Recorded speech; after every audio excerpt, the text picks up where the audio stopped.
I'm Coach Corey Wayne, and this is my video coaching newsletter. And the topic of today's newsletter is going to be Contemplating Life, One in the Chamber.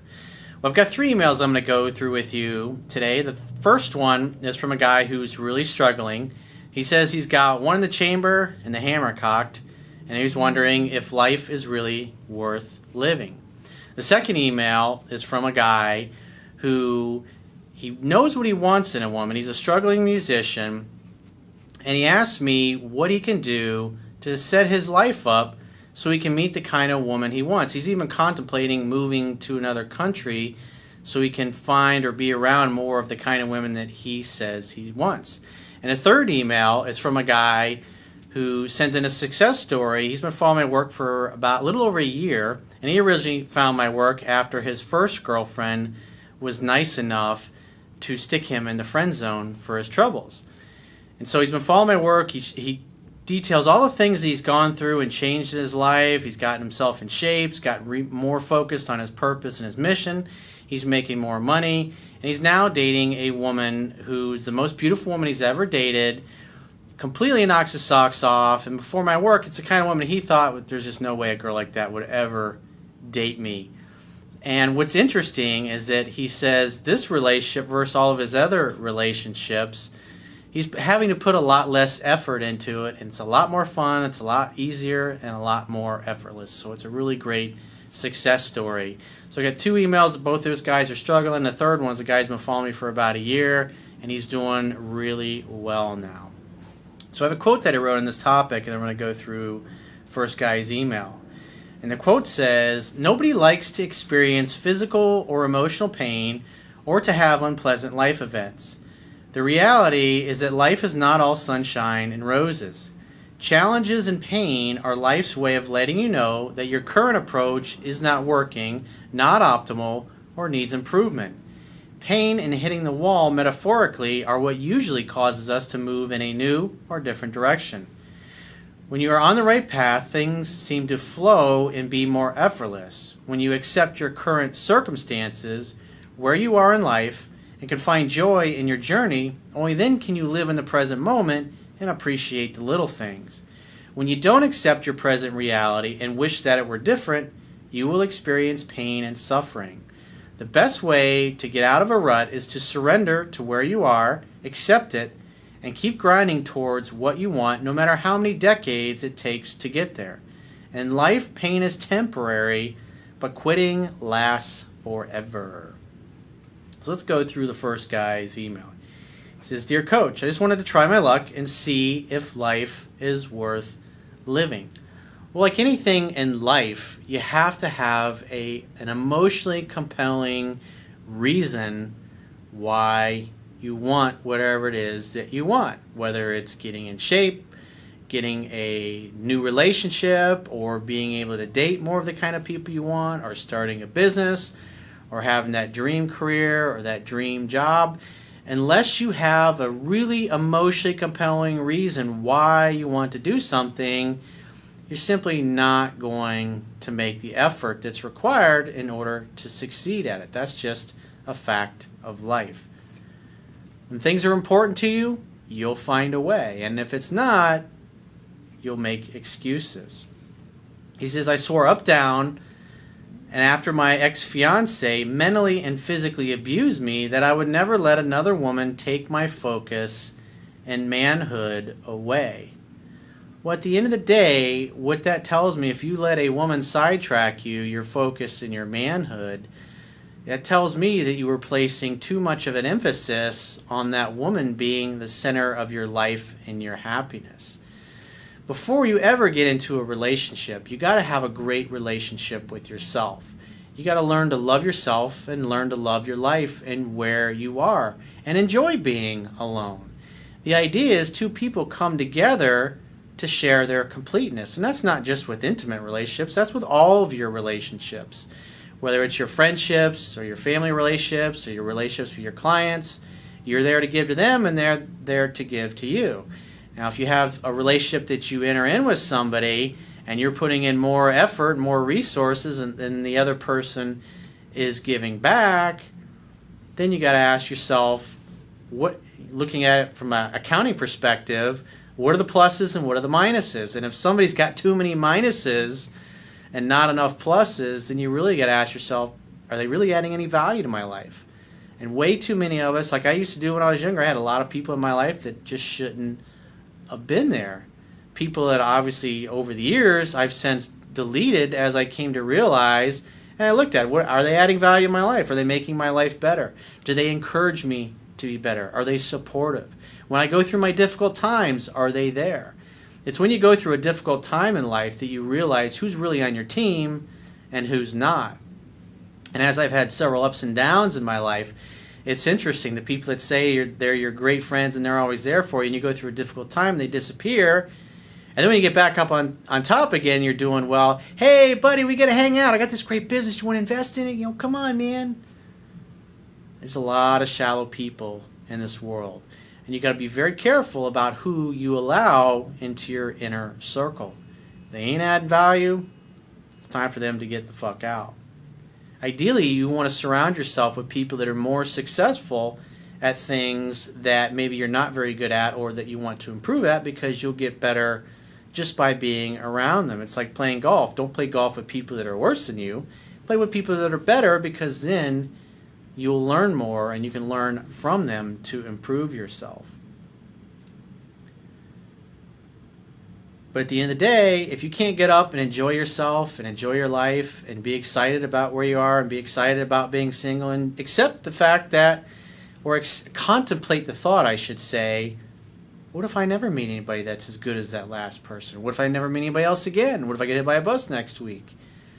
It's like one of the things that Steve Jobs used to do every day. He used to get up and look in the mirror and he would say to himself, is today was going to be my last day on earth? Would I want to do what I'm about to do today? And when the answer was no, too many days in a row, he knew he needed to change something.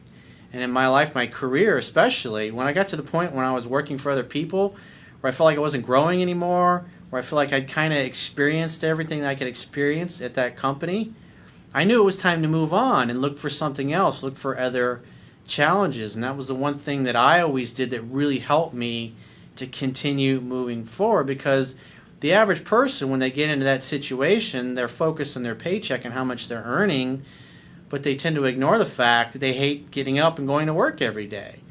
And eventually, I mean, you can only carry on that for so long, getting up and going to a job that you hate and you detest and working for somebody that you detest. That's going to come out. I mean, your contempt for that other person or the company or the people you work with or what you do for a living, that's going to come out, and that's going to negatively impact your ability to do your job. And when you start to feel that way, it doesn't mean just up and quit your job. It means you should be looking, what is the next step? How can I continue to grow my skills, my knowledge, and the value proposition that I can personally offer a company or a business or clients through my skills, my gifts, and my talents? Life is a never-ending process of self-improvement. You always want to be getting better, because otherwise you become stagnant. So he says, but this time it's taken me back to this moment. One in the chamber, hammer cocked. So obviously you're contemplating quitting or giving up, and you're in a lot of pain. And when we don't accept reality as is, obviously, once again, you said, never again will I allow a woman to do this to me. And yet it's happened again. So from a coaching perspective, the way I look at that is that the strategy that you are using in your personal life is not working. Maybe you were making bad choices to begin with, and you got involved in relationships with women that you shouldn't have been involved in. The good news is you've come to my YouTube channel, you've come to my website, and now you can be reading the book, learning the fundamentals, and getting out there and practicing it. But before you even contemplate getting into a relationship with another woman, you've got to focus on you and get to a place where you love your life and you love being single, and you get up every day and you do what you do because it pleases you, because it's emotionally compelling, because it's exciting to you. Because two people come together to share their completeness, not to complete one another. Because when you go to a relationship and you need something from that person, or you need them in your life as validation for who you are, eventually, at some point, that other person is not going to meet your expectations. And when you realize that they can't meet your expectations, you're going to come to the realization that at the end of the day, you're still that same unhappy person that you were before you got into that relationship. So the idea is to create a life and a lifestyle that you personally value, that's really compelling to you, and then find somebody who also has a complete, happy, whole life that they love, that they enjoy, and together you can share your completeness and complement one another, not complete one another. But this time he says, I bought your book and I've read it 4 times. That's good. It's a good start. But anyway, I don't know what to do anymore. This is ruining my life when I'm usually a man of focus and drive. Well, what you resist will persist. And especially as men, we tend to not do a good job of feeling our emotions or experiencing our pain. We tend to, from the time we're young, be a man, don't cry, don't do this, don't do that. If you ever watch little children, I've talked about this many times over the years in my videos, and you watch how little kids experience their emotion. Good, bad, anger, being pissed off, being hurt, feeling scared. They cry, they experience that emotion. Usually one or both of their parents comes over, is fully present. What's the matter? Talks to them. They experience whatever that negative emotion is. It moves to their body. It dissolves. And then they're right back to playing. As an adult, you got to take time to feel your stuff, if you will. You got to take time to feel those icky feelings. Put a pillow over your face and scream into it and cuss at yourself, cuss about your girlfriend, whatever you got to do. Experience the raw emotions and give yourself permission to feel that way, even if it lasts for hours. Because it's when you really embrace it and you really get into that icky feelings and that not feeling good, that's what enables you to move past it and dissolve it. And maybe you should consider going and meeting with a therapist or a counselor and talking to somebody, because at the end of the day, you got to feel it to heal it. Whether you take time alone to experience it and just be honest and open to talking to yourself about what you feel and give yourself permission to walk around and say, I feel like shit, I feel depressed, I feel like my life is over, I let another girl screw me over, whatever it is you're telling yourself, be okay with experiencing that and feeling that on your own. Because once you really get into it and you really surrender to that pain, that's when it usually dissolves. And 5 or 10 minutes later, you realize you're thinking about the Yankees or you're thinking about something funny that happened, and you completely forgot that the pain that you were experiencing.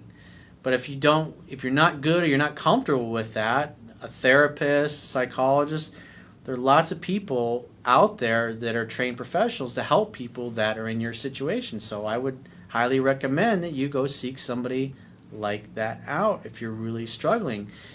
I mean, at the end of the day, as a man, our self-worth is all based upon our purpose, our mission in life. Do we feel like we're making progress? Do we feel like we're getting shit done? That's the important thing. I mean, I've thought about it. Every guy I know that's been honest, at some point in every man's life, you hit the wall and you feel like your life's over, whether it's a relationship ends, or somebody really close to you dies unexpectedly, or the market changes and your business that was once thriving is now going down the tubes and you're thinking about closing it or filing bankruptcy, whatever it happens to be. That's life. Life is, you're going to experience pain. You can't get away from it. The only thing you really can do is to become good at dealing with it, accepting it, because, I mean, let's face it, everything you build and everyone that you love in this world, eventually, it's all going to turn to dust anyways. So the only thing you really can do is learn to accept it and have a compelling reason why you get up every day and live your life. You can quit, you can give up, but as a man, you want to know, what am I really capable of? What can I really do? What can I really pull off? And life is hard enough because the world is full of people that are happy to come and tell you why you're a piece of shit and why you can't have what you want and you can't create the life and lifestyle that you want. We're surrounded by them. And to achieve really great things in life, you've got to consider it's going to take at least a minimum of a decade to get from where you are to where you want to be, especially if you just made a major career change or you decided to do something different. You got to figure a minimum, at least a decade, just to get proficient and good, develop the skills. Maybe it involves going to school, maybe it involves learning a trade. You got to figure at a bare minimum, you're at least 10 years from where you are to where you want to be. And you're going to have to accept it. Achieving a big goal really is just breaking down a big goal into little daily goals. And it's like Dale Carnegie said, inaction breeds fear and doubt. Taking action breeds confidence and courage. So even when you're scared and you're fearful, the idea is to find a way to grind, to get busy doing something that will move you forward and give you a sense of progress. Because success and happiness is a direct result of feeling like you're making progress. You've hit the wall, obviously, in your personal life. So as a coach, I look at that and say, you know what? The strategy that you've been using in your personal life sucks. But the good news is you've already read the book 4 times and you're making an effort. The bottom line is you reached out and sent an email to me asking for help. So that tells me you haven't given up. All you're really lacking is another idea. So the key is just to simply take action. And if you feel like you need some help or somebody to help you through this, go see a therapist, go see a counselor, go join a support group if you need that. Because again, you have to feel it to heal it. When you talk about things, when you experience the emotion, it's the only thing that I found in life that will enable you to really get into it so it dissolves and then you can get back and get refocused on your mission and purpose in life. And at the end of the day, to get from where you are right now to where you want to be, it's just simply a matter of time. I mean, when I look at where I was 10 years ago, having just finished writing the first edition of my book and really having no idea how I was going to make my business a success or market myself. I mean, I look at all the things. If I'd have known what I was going to have to go through to get to where I am now, obviously I would have done things differently, but hindsight's always 20/20. The bottom line is I never gave up. I was constantly changing my approach, looking at what other people were doing, looking for ways to be more effective that were aligned with my personality and what I like to do and what I didn't like to do. And I kept changing, I kept learning, I was always looking to better and improve where I was. And eventually I figured it out. I mean, I had a lot of success in my life, and when I first started this business, I figured in a year or two I'll have my business model figured out and it'll be great. Because everybody would want to read a book on how to be able to attract the kind of women you want in your life and have the kind of relationship you want. That's the kind of thing that every guy would want to know. I mean, common sense would tell you that. But what I realized, it's like unless somebody has hit the wall, unless they're experiencing pain and they want to get out of it, when you start telling them about a book like mine or a self-help book or Tony Robbins or Wayne Dyer, their eyes are going to glaze over and they just don't fucking care. They're just not going to be interested. And for any of those of you who have recommended my book to people you're going to have that same experience. Very few of them are actually saying, yeah, it's really great, I'll go out and buy that book. But it's just the way life is. People, unless they're experiencing pain, they won't do anything to change where they're at. So let's go through the second email. He says, Dear Coach, I'm too busy to date and I struggle between paychecks and the monthly stipend I get from spousal support. A dude on spousal support. All right. I don't get many of those emails. Usually it's the other way around. I don't want to waste time with dating, and I spent most of my time on being a musician, athletics, and studying. Moreover, I don't have money for dates. Well, at the end of the day, if having money for dates was important to you and a priority, you get a little extra part-time job so you can make some cash doing something that's fun, that will give you some extra money so you can have a little bit more of a social life. Because money doesn't make you happy, but it gives you choices. American girls don't do much for me, and besides, I have no money to date. Again, the way you're living your life right now, if you really wanted to date, you go get a part-time job. If it was a priority, you do it. I would probably be compatible with a musically skilled, fast thinker who fits my physical criteria. Well, the one thing, obviously, I already know about this guy is he loves music, he's a musician, And that is where 100% of your focus needs to be. It doesn't need to be, do I need to move to a different country so I can meet the kind of woman that I want? That's the last thing that should be at the top of your mind. Being successful with women is a side effect of having a great life, having something that you're doing that you're proud of.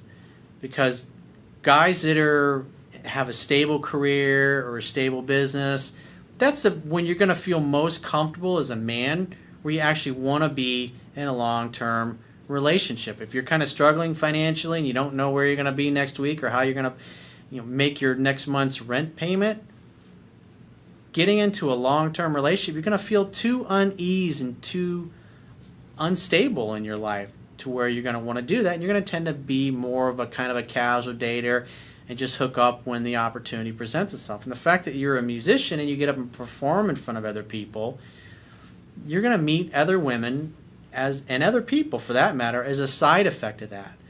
And so the more you focus on your life and building your business and being a musician and becoming better at it and making contacts, the easier things are going to get for you. The easier opportunities are going to come your way. That's just the way the world works.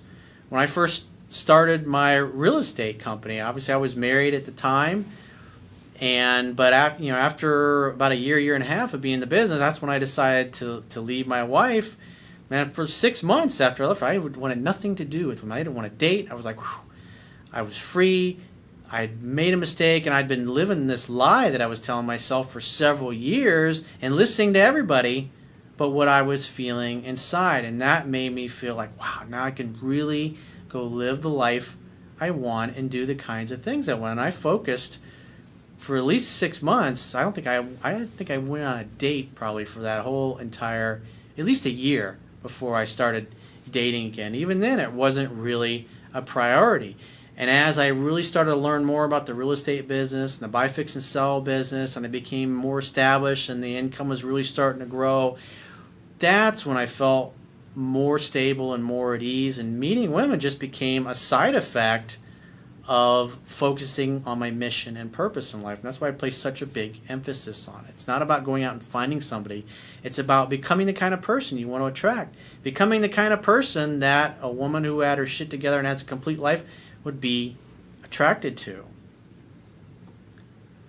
It's kind of like if you think about, you ever watch a house being built or an apartment building or a skyscraper, it's like people don't live there while it's being constructed. People only move in after they get all their final inspections and their CO, their certificate of occupancy.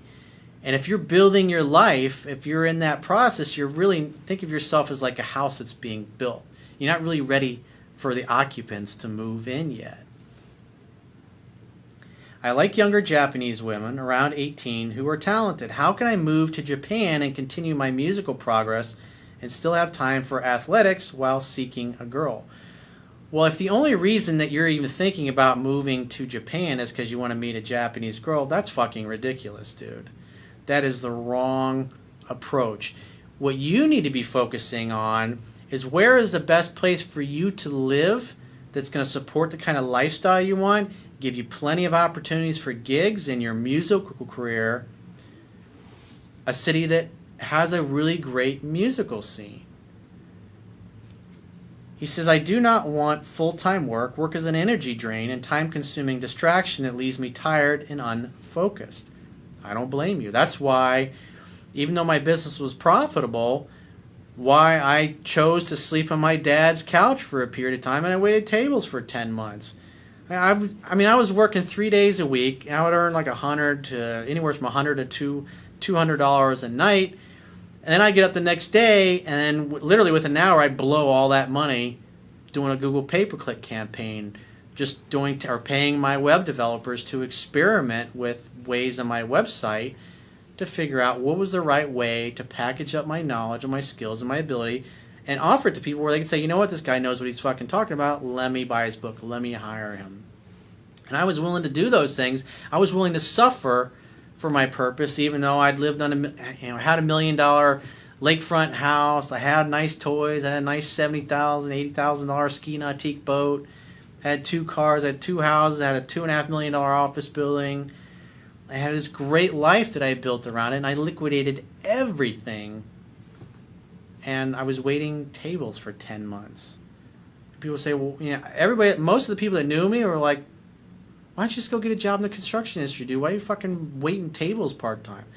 Because I didn't want a full-time job. I could have easily gone out and got a full-time job, but I knew what I wanted to do, and I wasn't going to sacrifice or go have a job working for somebody else so people that knew me or the world would look at me and go, oh, well, look at that. He's got a nice job. He's got a nice little place. And like, no fucking way. To me, it was a means to an end, and I was willing to suffer for a short period of time because I knew the payoff would be big. Because at the end of the day, if you look at successful people versus unsuccessful people that never reach their full potential, the difference is successful people have a plan of taking action. And that's what I've always done. That's why I've had success throughout my whole life. Not because I'm better or smarter than anybody else. I just apply better success principles on a more consistent basis. And I don't fucking quit and I don't give up until I get there. I mean, think about any of you that are parents. At what point are you going to give up on your kids learning to walk? You're not, unless they have a physical problem, obviously. But you'll pick your kid up 1,000 times that they fought on before it takes them to do it enough, to fail enough, if you will, in order to become good at walking. But as adults, it's like somewhere along the way, it's like society and the school system just beats that out of us. If you look at kids when they have an idea and they want to do something, they're fucking relentless. And they don't stop. If they want something, Daddy, take me to the mall. Can we do this? Can we do that? They're gonna just bug you to death until you either give in or give them a way to accomplish it. But like I said, it's like somewhere through the school system and society, it's like it just beats that out of you. And then by the time we get to be an adult, we get to be in our, especially after college, it's like we're just so fucking beat down that we just give up and we try to play it safe and not, rock the boat at all. And most of us spend our lives living lives of quiet desperation instead of designing a great life for ourselves. So he continues on, instead, I need to keep focused on my success. Work has led to severe depression in the past, and I must not go there. Well, think about it. If you're working a crappy job and you hate, and especially in this case, you're a musician, you got to be playing. That's what you have to do, not working some bullshit job. And if you're working a job, like a full-time job all the time, and you get home, you're tired, you're not going to feel like you're making progress, and that's going to be very depressing because you know where you want to be, but here you are living a life, working a full-time job that you don't really want to do. And I salute you. I think it's great. You're doing the right thing that you should be doing to get from where you are to where you want to be, because obviously you've worked a full-time job that obviously pays more money than kind of what you're doing now, but then your musical career suffers because of it. I mean, at the end of the day, the only way you're going to get better at something is if you do it over and over and over and over again. And your life the way you set your life up has to facilitate that. He says, because I do not have a college degree or even a high school degree, I am limited in getting jobs in Japan. Again, it's like, if the only reason that you're thinking about moving to Japan is because you like Japanese girls and you want to move there, like I said earlier, it's ridiculous.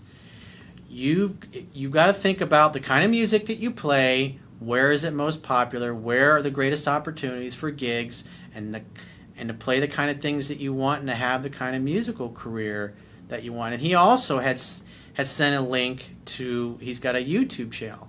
And one of the things, if you're a musician and you could be a realtor or an attorney, whatever it happens to be. You want to know the secret to doing well on YouTube? It's not an overnight thing. Unless you got one of those stupid cutesy videos, it's gonna get you a couple million views.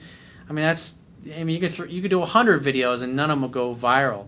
At the end of the day, I looked at this guy's particular YouTube channel, and the key with YouTube is you have to do it consistently. When you have like no audience, or you maybe got like 50 or 100 subscribers to your YouTube channel, The more videos that you do on a weekly basis, and if you publish them at the same time every week or there was a time where I was doing 4 days a week of videos, and I was doing 6 videos a day. I mean, a lot of them were like 3 or 4 minutes long, but I had a period of like 6 months where I was doing that. I was literally doing 24 videos a week, and my subscribers went like this, and I did it on a regular basis, and that was what I noticed. That like really gave me a shot in the arm as far as growing, because I was answering so many questions from people all over the world. I mean, a lot of them were much shorter questions than I do my long form videos now. But when you don't have an audience and you don't really have any kind of credibility from YouTube, I mean, if you think about it from YouTube's perspective, why should they suggest your video? What YouTube wants is they want people to watch one video after another on their platform so they can constantly show ads, or if you've got YouTube Red where there's no ads showing, you get a percentage of their $9.99 a month. And so what I notice is when I publish videos consistently, week in and week out, you can't publish one video and then you take 3 or 4 weeks off. It'll take you forever to grow an audience like that. If you're going to do videos, especially if you're a musician and you perform, you got to do videos every week. And at least in the first few years, until you get a sizable audience, the more videos you do, the better. If you can do videos 4 or 5 days a week, even if it's just playing one song or showing one thing or a performance that you might have done, do it. Don't put shit up there, but put your best product that you can do. That would really help you out.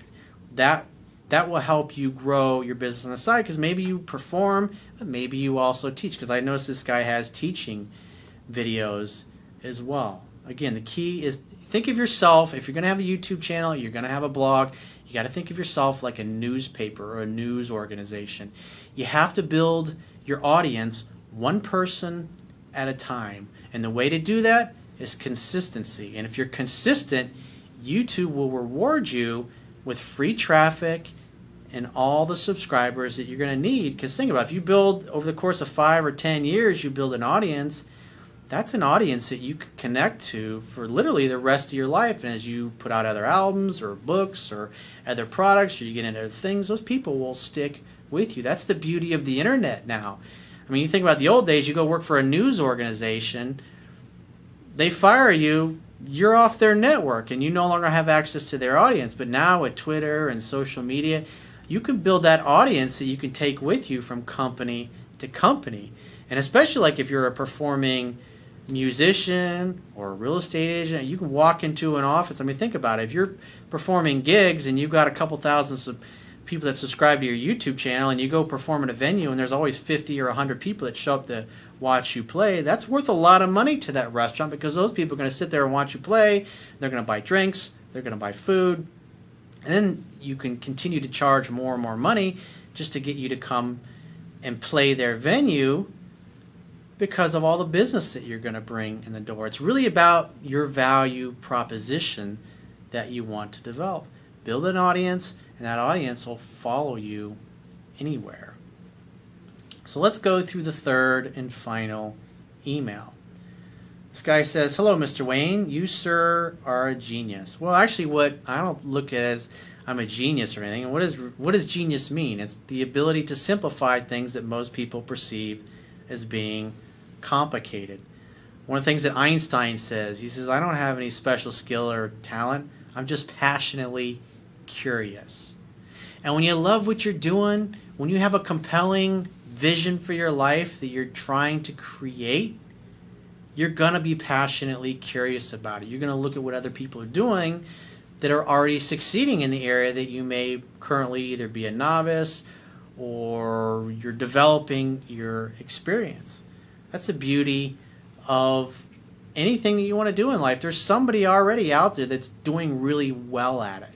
See what they're doing, model their success, apply it to your industry, and eventually you'll get the same kinds of results. You have to notice what's working, you have to notice what's not working, and you have to constantly refine and change your approach and learn and grow your skills and your talent and your ability. I came across your website and book a little over a year ago, I think, and I downloaded and read your book. I met a beautiful woman and then proceeded to ignore all of your good advice. Things ended with the let's just be friends speech.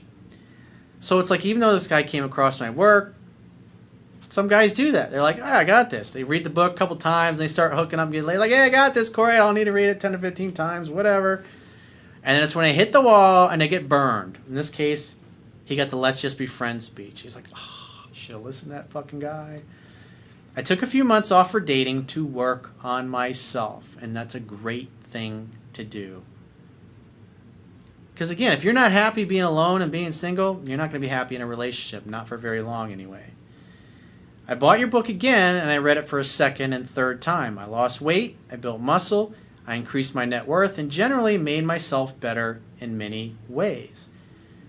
You focused on becoming a better catch, and that's what you really have to do. The biggest part of being successful with women is really feeling like you're succeeding in your life, or at least making progress, even though you may be 10 or 20 years away from getting where you ultimately want to be. If you feel like you're making small incremental progress, I mean, you could be in college. Each semester that you get out of, like, I remember when I was in college, I had the whole list of all the classes that I had to take. I had a little check mark, and I would put my grade next to it. And one of the things I would look at that list every couple of weeks, and I still have it to this day. And I would look at it, and I would just see as the classes that I got out of the way, I would highlight them, I would check them off that they're out of the way, and then I would put my grade next to it. As I saw the list of classes shrinking every semester, I could tell I was making progress to getting from where I was to where I wanted to be. And especially like that last semester, after I got registered, and then I still remember this day, my the very last test that I took in college. I finished before just about everybody in class, and I had like two or three more questions to do. And I was thinking, wow, this is the last questions that I'm ever gonna have to answer in college. My school is fucking down. I was 25 at the time. I had a lot of friends that were done by the time they were 21, 22, and I'm not a doctor. It took me 7 years to get a 4-year degree, but I worked, and sometimes I took semesters off. So I had a lot of experience by the time I graduated, and it was so fulfilling. And it was really great when I got my final report card that sheet was all totally complete. Like I said, it's still in my file cabinet. I've had it for 21 years now. Wow. It's, little things like that. You got to be able to see that you're making some kind of progress, and maybe just making a list or journaling what you've learned or how you've grown your skill, because a year from now or 6 months from now, you can look back at your journal and see what you've done, see what you've learned, what you've gotten better at, how your business has grown, how many subscribers you have, how many new clients you have, how many followers you have. Those little things that you do day in and day out that don't seem like a lot at first, over time they add up. And it's like my business where it's at now, it just continues to grow exponentially. My book sales, my audiobook sales, the subscribers I have, it continues to grow exponentially for basically the same amount of work. The hard work is done at this point, and that's where it's really fun. But you got to put the fucking time in. That's the one thing. Anything in life you want to become good at, anything you want to accomplish in life, it takes a lot of fucking time. A lot more time than you think it's going to take. It takes more resources than you think it's going to take, and it always takes more money than you think it's going to take. That's just a fact of life. You have to grind. You got to do little things in day out. Accomplishing a big goal is just breaking that big goal down into little daily goals, little weekly goals, little monthly goals, quarterly goals. It's like literally just crawling. It's like what Elon Musk said. He said, being an entrepreneur is like chewing glass, eating glass, and staring into the abyss of death. You read his story and what he went through. He had every penny he had risked on Tesla and SpaceX. He was literally days away from being completely bankrupt, having no money, and not only losing all of his money, but millions and millions of dollars of his close personal friends' money, and failing in a massive big way in front of the whole entire world. As an entrepreneur, as somebody that's overcome a lot of things, like we all have that kind of journey in some way, shape, or form. It might not be on as big a scale as somebody like Elon Musk does it, but you got to put the time in. You're going to have things like that happen in life. And your ability to recover and get past them, and the way it's really going to be based upon the meanings that you assign to the circumstances of your life. Always ask yourself, when the shit hits the fan, what's good about this? What can I learn from this? How can I get better? How can this make me better? How can I be more efficient next time around? How can I be smarter next time around with my money, my resources, or my time? Who out there can I study that's maybe a little further ahead than I am that I can learn from? You always got to be asking yourself positive, empowering questions that force your brain to look for a good answer instead of saying, why does this always happen to me? Why does my life always suck? Why do I always get fucked over by the same kind of people? You ask a shit question and your brain's going to give you a shit answer. You ask your brain a good question and it's going to give you a good answer.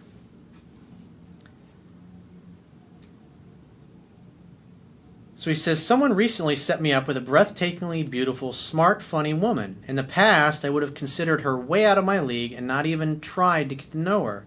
I decided to follow your advice to the letter where possible with her. The result? I have this gorgeous woman texting, calling, actively pursuing me, and hinting about going out again. What a quinky dink. I'm so shocked. Her friends tell me that she is falling for me hard. Dude, it is as predictable as the sun coming up in the east and setting in the west. You put the time in, you learn the fundamentals, you apply the fundamentals, eventually you will meet the right person for you. But it doesn't mean you're going to be together forever. But I will help you. I can help you get what you want, and I can help you get that person to fall in love with you and keep her in love. But what I am unable to do is cause you personally to stay in love and want to be with that person forever. It's we all different strokes for different folks. Don't compare yourself to me or to anybody else. If it makes you happy, do more of it. And if it doesn't, make a fucking change. It blows my mind. I have my redeeming qualities, but I am nothing special. Here I am putting in less effort into winning this woman than I would have in the past, and to great effect. In addition, just learning to be flirtatious with women and playfully letting them know that I find them attractive has been an amazing experience. I never did that before. I was always stiffly proper because I thought that was how I should be. Now I have several attractive women who are interested in dating me if things don't work out with the other woman. I'm 36. Why didn't someone tell me this all years ago? Because most people don't know it. And those that understand it, they probably usually they grow up in a healthy, happy family, and they don't know how to teach it. I appreciate your work and what you do. Keep it up, and thank you again. Well, thanks for the great success story. And on that note, if you'd like to get my audiobook for free, you can subscribe to audible.com, and it can be, I think they give you two free books once you join the Audible membership. If you like audiobooks, it's a great plan. And if you haven't read my book, you can read it for free by going to my website and signing up for the email newsletter. Just follow the instructions under the free ebook tab. And I will talk to you soon.